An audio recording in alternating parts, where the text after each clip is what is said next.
Hello friends, আমি দেবজ্যোতি। তো কয়েকদিন আগে আমি একটা লিস্ট বানিয়েছিলাম আন্ডাররেটেড হরর ফিল্মসের। সেটা মেনলি বাইরের সিনেমা মানে হলিউড এবং ফরেন ফিল্মকে কেন্দ্র করেছিল।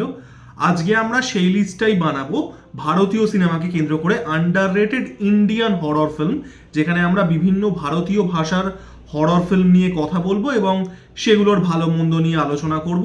এবার ইন্ডিয়াতে সত্যি কথা বলতে ভালো হরর ফিল্ম খুব কম হয়েছে, মানে সেখান থেকে আন্ডাররেটেড আর কি বলবো মেইন স্ট্রিম হরর ফিল্ম এবং আন্ডাররেটেড হরর ফিল্ম মানে সেই সংখ্যাটাই নেই যেটা আমরা আলাদা করতে পারি। বাট তাও আমি 5টা সিনেমা প্লাস 1 অনারেবল মেনশন কথা বলবো অল ওভার ইন্ডিয়া। তো লিস্টটা স্টার্ট করছি।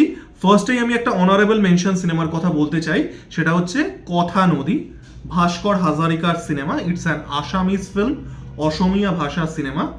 এবার অসমীয়া কালচারে বুরহা আইর সাধু বলে একটা ব্যাপার আছে, যেটা বাঙালিদের ক্ষেত্রে আমরা যেটাকে ঠাকুমার ঝুলি বলি, ঠাকুমার ঝুলির গল্প।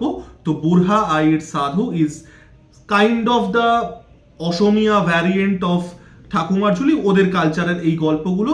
তো সেই গল্পগুলোর একটা ডার্ক ফ্যান্টাসি ইন্টারপ্রিটেশন হচ্ছে এই কথা নদী সিনেমাটা, অসমীয়া সিনেমা। এটা পুরোপুরিভাবে স্ট্রেট হরর ফিল্ম বলতে আমরা যেটা বুঝি সেটা নয়, এটা more of a dark fantasy cinema. আমি এই সিনেমাটার কথা বললাম কারণ আমাদের দেশে তো হরর সিনেমা এমনিই খুব কম হয়, আর ডার্ক ফ্যান্টাসি সিনেমা তো হয়ই না। তো কথা নদী সিনেমাটা দেখতে পারেন, খুবই ভালো সিনেমা। এবং যেটা বললাম যে ওই বুড়হা আইর সাধু যার সাথে ঠাকুমার ঝুলির একটা মিল আছে, তো সেই গল্পগুলোর খুব ডার্ক একটা ইন্টারপ্রিটেশন কথা নদী। তো ইটস অ্যান অনারেবল মেনশন। এবার আমি নাম্বার 5-এ আসবো, সেই সিনেমাটা হচ্ছে ফোবিয়া। এবার এটা হচ্ছে রাধিকা আপ্টের কেরিয়ারের প্রথম দিককার সিনেমা এবং একদম প্রথম দিককার ওটিটি অনলি সিনেমা। সিনেমাটা জি5-এ অ্যাভেলেবেল আছে। তো এই সিনেমাটার গল্পটা হচ্ছে যে একজন মেয়ে, she is becoming a victim of sexual assault. সে একদিন বাড়ি ফেরার পথে তার যে ট্যাক্সি ড্রাইভার সে তাকে সেক্সুয়ালি অ্যাসল্ট করে, এবং এই সেক্সুয়াল অ্যাসল্টটার জন্য কি হচ্ছে, she is developing a mental health problem. কারণ কি হচ্ছে, তার যে ট্রমাটা, তার এই যে অ্যাবিউজের ট্রমাটা, it is slowly like developing a mental health problem, যেটা নাম হচ্ছে অ্যাগেরোফোবিয়া, যেটা একটা রিয়েল থিং। এবং এই অ্যাগেরোফোবিয়ার মানে হচ্ছে, বা এই অ্যাগেরোফোবিয়াতে যারা সাফার করেন তাদের কি হয়, তারা বাইরের জগতে যেতে ভয় পায়।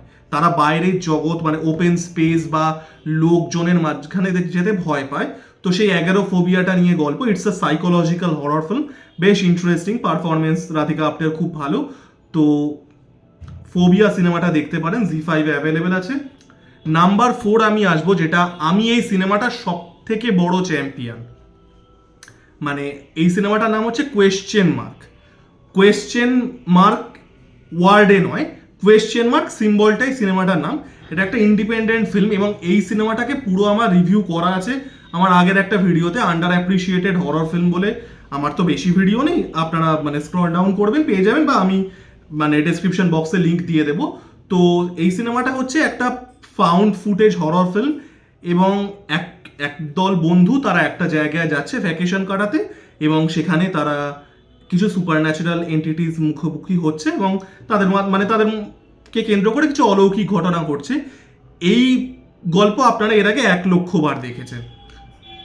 এই সিনেমাটা যেখানে এক্সেল করে, গল্পটা তো যেটা বললাম মানে the most run of the mill horror story, যেটা এক্সেল করে সেটা হচ্ছে এক্সিকিউশনটা। এই সিনেমাটা এই যে ফাউন্ড ফুটেজ ব্যাপারটা, এটা এই সিনেমাটা এত সুন্দরভাবে ফলো করেছে। মানে সিনেমাটায় কোনো ব্যাকগ্রাউন্ড মিউজিক নেই, সিনেমাটাতে কোনো এডিটিং নেই, সিনেমাটাতে কোনো ভয়েস ওভার নেই, সিনেমাটাতে কোনো সিনেমাটোগ্রাফি নেই, কিচ্ছু নেই। জাস্ট একটা হ্যান্ডহেল্ড ক্যামেরা দিয়ে পুরো শট করাটা, এবং এই যে ফাউন্ড ফুটেজ ব্যাপারটা। এবং আমি আবারও বলবো যে আমার যে ডিটেলস রিভিউটা আছে ওটার মানে আপনারা গিয়ে দেখুন, সেখানে আমি আরো বিস্তারিতভাবে ব্রেকডাউন করেছি।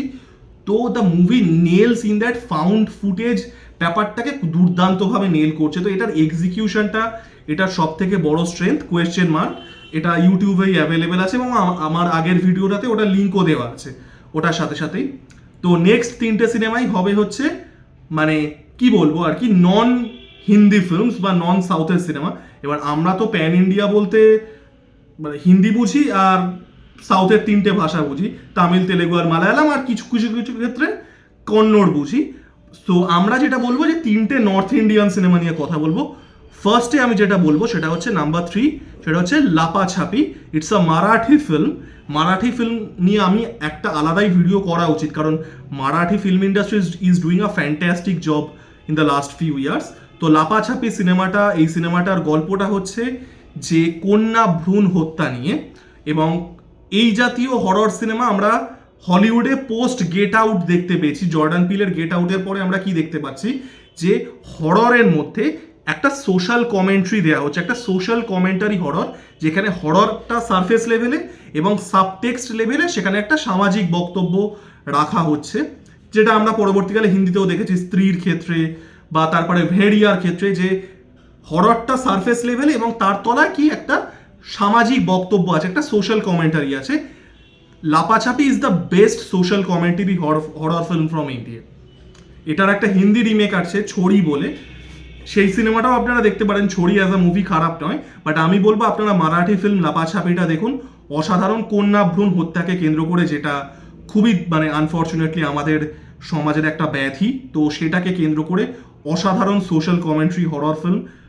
এবং মানে হররটা কখনোই কিন্তু মানে এই সোশ্যাল কমেন্ট্রিটা হররটাকে ছাপিয়ে যাচ্ছে না, এটা দুটো লেভেলেই কাজ করে, হরর লেভেলেও এবং সোশ্যাল কমেন্ট্রি লেভেলে। তো অসাধারণ সিনেমা লাপাছাপি। আবারও ছড়িও দেখতে পারেন, বাট আমি সাজেস্ট করবো লাপাছাপি দেখুন। নাম্বার 2 আমি আসবো একটা গুজরাটি সিনেমার ক্ষেত্রে, সেটা হচ্ছে ভাশ।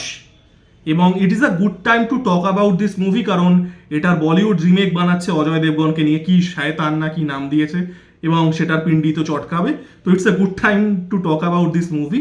গুজরাটি সিনেমা, একজন মানে একটা ফ্যামিলি, তারা একটা জায়গায় যাচ্ছে এবং সেখানে গিয়ে তাদের একটা খুব মিস্টেরিয়াস ম্যানের সাথে আলাপ হচ্ছে, এবং সেই মিস্টেরিয়াস পার্সন তাদেরকে হেল্প করছে, বাট তাদেরকে ম্যানিপুলেট করে তাদের একটা মানে কি বলবো, তাদের একটা স্পেলের মধ্যেও তাদেরকে ফেলে দিচ্ছে, মানে ব্ল্যাক ম্যাজিক নিয়ে সিনেমা। এবং আমি খুব কনফিডেন্টলি বলতে পারি Vash is the best straight horror film from India. মানে এই বিষয়ে কোনো কোয়েশ্চেনও নেই। আমি যদি কোনো সিনেমা মিস না করে যাই, এবার আমি এই জাতীয় সিনেমা মিস করি না, কারণ আমি অফবিট সিনেমা, ছোটোখাটো এরকম সিনেমার সন্ধানেই সবসময় থাকি। তো যদি আমি কিছু মিস না করি, Vash is the best straight out horror film from India. এই বিষয়ে কোনো সন্দেহই নেই। যান, প্রত্যেকে দেখুন। যদি স্ট্রেট হরর ফিল্মের কথা বলতে হয়, তাহলে আমি বলবো যে ভাশ ইজ দ্য বেস্ট ফিল্ম। সিনেমার প্রত্যেকটা মানে লেভেলে এক্সেল করে, সেটা টেকনিক্যালিটিস হোক, অ্যাক্টিং হোক, যেভাবে অ্যাটমসফিয়ার বিল্ড করছে, যেভাবে থ্রিলটা বিল্ড করছে, আননেসেসারি রেভিলেশন দেয়নি, মানুষকে ভাবার সুযোগ দিচ্ছে।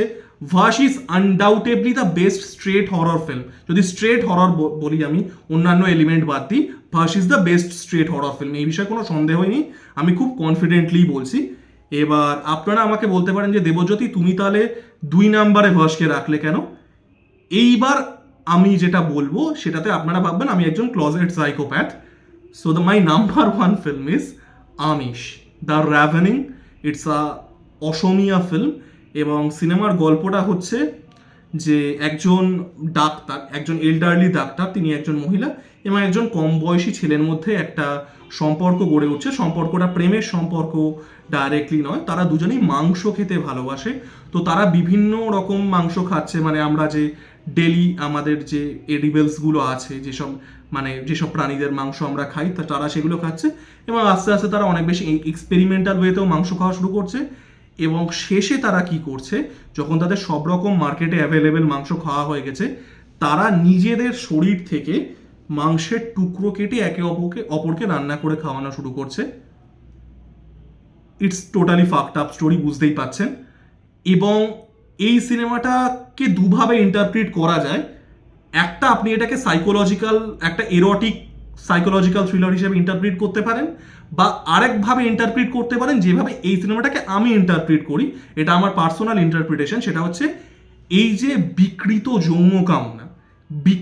যৌন কামনার যে ম্যানিফেস্টেশন হচ্ছে, সেটা অ্যাজ আ বডি হরর হচ্ছে। এই যে একে অপরকে মাংস কেটে খাইয়ে দেওয়া, এই যে মানে এই যে বডি হররের ম্যানিফেস্টেশনটা, সেটা কি হচ্ছে, সেটা বিকৃত যৌন কামনা থেকে হচ্ছে। This movie is totally fucked up and I love it. আমি এরকম সিনেমা দেখতে খুব ভালোবাসি, যেখানে যে অডিয়েন্স আছে তাদেরকে আনকমফোর্টেবল করা হয়, directly they make the audience uncomfortable. এই সিনেমাটা দেখতে দেখতে দেখতে আপনারা তো গ্যারান্টিড মারাত্মক রকমের আনকমফোর্টেবল ফিল হবেন, একটা ফিজিক্যাল রিয়াকশন হবে আপনাদের সিনেমাটা দেখতে দেখতে। এই জন্য আমার ডেভিড ক্রোনানবার্গের সিনেমা ভালো লাগে, এই জন্য আমার রবার্ট এগার্সের সিনেমা দেখতে ভালো লাগে। They make the audience uncomfortable. তো আমিষ পার্সোনালি আমার ফেভারিট মানে সিনেমা, it is one of my favourite Indian films by the way. আমি আবারও যেটা বললাম যে এবার আপনারা ক্লসেট সাইকোপ্যাথ ভাববেন। তো যেটা বললাম যে ওই বিকৃত যৌন কামনার একটা বডি হররের একটা ম্যানিফেস্টেশন হচ্ছে। তো আমিষ এই 5টা সিনেমা, অসমীয়া সিনেমা এবং ভাস্কর হাজারিকারই সিনেমা, মানে যার কথা আমি একদম প্রথমে বললাম অনারেবল মেনশনে কথা নদী, তো তারই সিনেমা আমিষ। তো এই 5টা সিনেমা দেখুন, এবং এই 6টা সিনেমার মধ্যে যদি কোনো সিনেমা রিভিউ করতে হয় তো আমাকে বলবেন, আমি অবশ্যই করে দেবো। যেহেতু এই সিনেমাগুলো রিভিউ অ্যাভেলেবেল নেই, তো আপনাদের যদি এই 6টা সিনেমার মধ্যে কোনো সিনেমা রিভিউ দেখতে হয় ডিটেলসে, মানে বিস্তারিতভাবে, তো আমাকে কমেন্ট বক্সে জানাবেন, আমি অবশ্যই করে ডিটেলসে রিভিউ করবো। তো আমার ভিডিওটা কেমন লাগলো জানাবেন, লাইক, কমেন্ট এবং সাবস্ক্রাইব করে আমার পাশে থাকুন। ধন্যবাদ।